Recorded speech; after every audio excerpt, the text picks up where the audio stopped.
আমার ছেলেকে আমি একদমই টাইম ধরে ধরে খাবার খাওয়াতাম। আল্লাহর রহমতে তেমন কোনো সমস্যা হয়নি। কিন্তু মেয়ে পুরোই উল্টো। এদিক দিয়ে দেখেন আমাদের খালা কি করেছে। আজকে সকালেই আমি এই মগটা দিয়ে চা খেয়েছিলাম। দেখেই বোঝা যাচ্ছে কতটা পারফেক্ট হয়েছে। এ পর্যায়ে বিট করা বন্ধ করে দিতে হবে, নইলে ওভারবিট হয়ে যাবে। আমি তো উনাকে দেখে চিনতেই পারছিলাম না। কাউকে না জানিয়ে বাসায় আসার সময় কত বড় বড় শখের চুলগুলো কেটে ফেলে এসেছে। হ্যালো এভরিওয়ান, আসসালামু আলাইকুম। কেমন আছেন সবাই? আশা রাখছি যে যেখান থেকে ভিডিওটি দেখছেন সবাই ভালো আছেন, সুস্থ আছেন। আল্লাহর রহমতে আমরাও ভালো আছি, আলহামদুলিল্লাহ।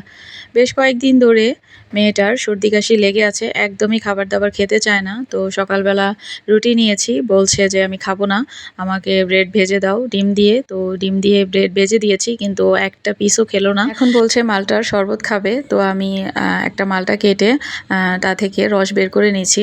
খালি পেটে ফল খাওয়া একদমই ঠিক না।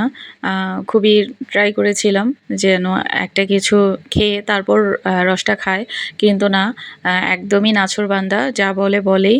মালটা কেটে হাত দিয়ে চেপে রসটা আমি বের করে ছেঁকে নিয়েছি। মোবাইল কেন হাতে? মোবাইল রেখে দাও।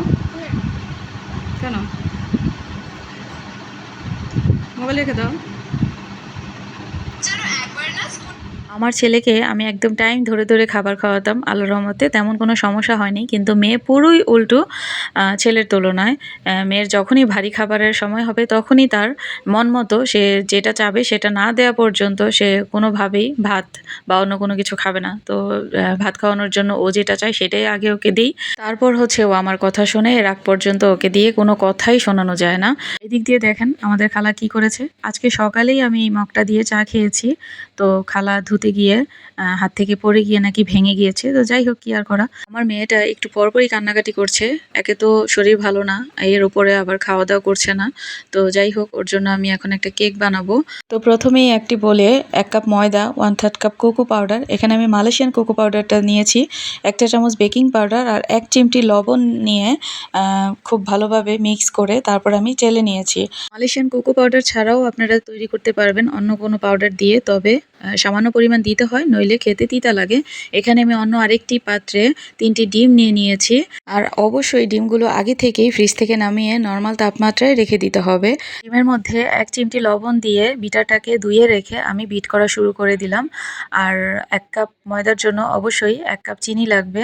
আর চিনিটাকে আমি 3 বারে অল্প অল্প করে দিয়ে ডিমের সাথে বিট করে নিব। সম্পূর্ণ চিনি বিট করা হয়ে গেলে এতে দিয়ে দিব 1/3 কাপ রান্নার সয়াবিন তেল, আরও দিব 1 চা চামচ ভ্যানিলা এসেন্স। তারপর সবকিছু একসাথে করে বিটারের স্পিড 2 এ রেখে খুবই সুন্দরভাবে সবকিছু মিক্স করে নিতে হবে। এ পর্যায়ে এসে আমার বিট করা কমপ্লিট। তো আমি বিট করা বন্ধ করে দেব। তারপর আগে থেকে তৈরি করে রাখা ইনগ্রিডিয়েন্টসগুলো মানে উপাদানগুলো অল্প অল্প করে বিট করে রাখা ডিমের মিশ্রণটির সাথে খুব সুন্দরভাবে মিক্স করে নিতে হবে। এই কাজটি খুবই আলতোভাবে করতে হবে, একদমই তাড়াহুড়ো করা যাবে না। যতটা সুন্দরভাবে মিক্স করা যাবে কেকটা ততটাই পারফেক্ট হবে। কেকটা আমি চুলায় বিট করব, যে কারণে আগে থেকে একটা বড় হাঁড়ির মধ্যে একটা স্ট্যান্ড দিয়ে চুলায় লো হিটে বসিয়ে রেখেছি। তো মিক্স করতে করতে এ পর্যায়ে এসে দেখছি ব্যাটারটা একটু ঘন হয়ে গিয়েছে। এতে ভয় পাবার কোনো কারণ নেই, কারণ অল্প পরিমাণে লিকুইড দুধ দিয়ে মিক্স করলেই পারফেক্ট একটা ব্যাটার তৈরি হয়ে যাবে। তো আমি এখন যেই পাত্রে কেকটা রেডি করব সেই পাত্রে আমি ঢেলে নিচ্ছি। আগে থেকেই যে হাঁড়িটা বসিয়ে রেখেছিলাম চুলায়, এতে পাত্রটি বসিয়ে দিব মিডিয়াম আঁচে 40 মিনিটের জন্য। 40 মিনিট পর দেখা যাচ্ছে আমার কেকটি একদম পারফেক্ট হয়ে ফুলে গিয়েছে। পাত্রটি আমি চুলা থেকে নামিয়ে ঠান্ডা হবার জন্য রেখে দিয়েছিলাম। তো ঠান্ডা হবার পর এখন এসে এটাকে মাঝখান দিয়ে স্লাইস করে নিব। তো এখন কেকটা ক্রিম দিয়ে সাজানোর জন্য প্রথমে একটি পাত্রে এবারের বরফ ঠান্ডা হুইপড ক্রিম নিয়ে নিচ্ছি। তারপর লো স্পিডে বিট করে নিব 1 মিনিট। 1 কাপ ক্রিমের জন্য আমি 3 টেবিল চামচ আইসিং সুগার দিয়ে দিব। এই আইসিং সুগারটা আমি ঘরেই তৈরি করে নিয়েছি। তারপর বিটারের স্পিডটা মিডিয়ামে দিয়ে তৈরি করে নিব 2 মিনিটের জন্য। একটু পরপর সাইড থেকে ক্রিমগুলো মাঝখানে এনে আবারও বিট করতে হবে। এভাবে প্রায় 5 থেকে 6 মিনিটের মধ্যেই সম্পূর্ণ ক্রিমটা তৈরি হয়ে যাবে। দেখেই বোঝা যাচ্ছে কতটা পারফেক্ট হয়েছে। এ পর্যায়ে বিট করা বন্ধ করে দিতে হবে, নইলে ওভারবিট হয়ে যাবে। এটা দেখে বুঝে নিতে হবে আপনাদের। আর ডেকোরেশনের আগে বেশ কিছুক্ষণের জন্য আমি ফ্রিজে রেখে দিব। কি তুই কই যাও?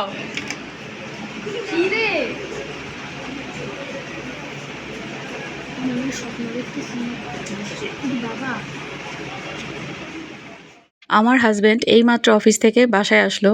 আমি তো ওনাকে দেখে চিনতেই পারছিলাম না। কারণ কাউকে না জানিয়ে অফিস থেকে বাসায় আসার সময় কত বড়, বড় ওনার শখের চুলগুলো কেটে ফেলে তারপর বাসায় এসেছে। এই চুলের জন্য কত কিছুই না হয়েছে। আমার শাশুড়ি মায়ের খুবই অপছন্দ ছিল। প্রায়ই বকাঝকা করত। মাঝে মধ্যে আমিও বকা খেয়েছি ওনার জন্য। গতকালকে তো আমার শাশুড়ি মা ছেলের উপর রাগ করে ভাতই খায়নি। তো রাতে ওনাকে অনেক ভালোভাবে বুঝিয়েছিলাম যে চুল কেটে ফেলো। তারপর উনি আজকে চুল কেটে বাসায় এসেছে। আমি জানি চুলগুলোর জন্য উনার অনেক কষ্ট লাগছে। আর বাসায় এসেই আমাকে বলছে, "এবার যদি চুল বড় হয় আর কোনোদিনও কাটবে না।" তো এখন আমি ক্রিমটাকে ফ্রিজ থেকে নামিয়ে কেকটাকে ডেকোরেশন করার জন্য চলে এসেছি।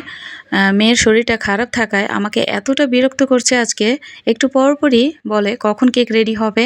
তো আমি একদম নরমালভাবেই কেকটাকে ডেকোরেশন করে নিব।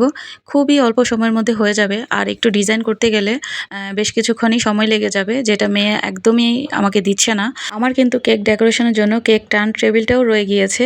কিন্তু তাড়াহুড়ো করে একদমই নামাতে আমার মনে ছিল না। তো যাই হোক, আমি একটা প্লেটের উপর নিয়ে তারপর ডেকোরেশন করছি। এই পর্যায়ে এসে কিন্তু আমার মেয়ে একদম আমার সাথেই দাঁড়িয়ে আছে আর আমাকে বারবার বলছে, তাড়াতাড়ি করো, আমি খাবো। বলেন তো কেমনটা লাগে? মানে একটা কথা আছে না, রাত্রে সয় বাড়তে সয় না, এরকম হয়েছে বিষয়টা। তো আমি কেকটাকে কেটে স্লাইস করে রাখছি। তারপর রেখে দিব। ওর যখন মন চাবে তখন ও নিয়ে, নিয়ে খাবে। আপনাদের সাথে কথা বলতে, বলতে একদম ভিডিওর শেষ প্রান্তে চলে এসেছি। আজকে এখানেই বিদায় নিয়ে নিব। আর যাবার আগে আপনাদেরকে ছোট্ট একটি রিকোয়েস্ট, অন্তত একটি লাইক দিয়ে ভিডিওটি দেখা কন্টিনিউ করবেন। আর ভিডিওটি ভালো লাগলে অবশ্যই চ্যানেলটি সাবস্ক্রাইব করে আমাদের পাশেই থেকে যেতে পারেন। লাইক, কমেন্ট, শেয়ার করতে একদমই ভুলবেন না। নিচে পূজার প্রোগ্রাম চলছে।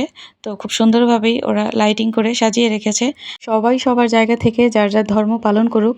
আর মহান আল্লাহ তাআলা আমাদের সবাইকে বোঝার তৌফিক দান করুক। সবার মনের আশা আল্লাহ তাআলা যেন পূর্ণ করে, সেই দোয়া করে আজকে এখানেই বিদায় নিব। সবাই ভালো থাকবেন, সুস্থ থাকবেন, আমাদের সবার জন্য দোয়া করবেন। আল্লাহ হাফেজ।